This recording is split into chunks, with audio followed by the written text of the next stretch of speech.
So Dr. Chutkin brought me some absolutely fascinating images from the inside of someone who lives in this country, right? See inside, this is what whipworms look like. Again, an endoscopic image. See the little worms here, the little circular things?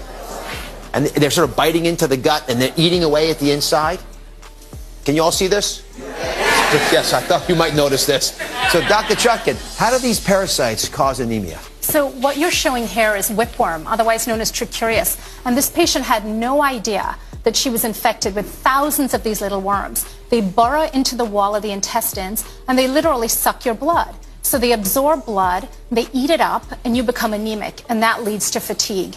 So those are the worms you can see. But there's a whole set of other parasites that can be making you exhausted that are microscopic parasites. And we're seeing more and more of these in the U.S. If you can walk us through what these microscopic parasites are. So the two microscopic ones that are a big problem in the U.S. are Cryptosporidium and Giardia. And crypto was a parasite that was responsible for the outbreak in Milwaukee several years ago. Yes. 400,000 people were affected and over 100 people died. And this was from contaminated city water. So chlorine in water does not kill crypto. The other parasite that we see is Giardia.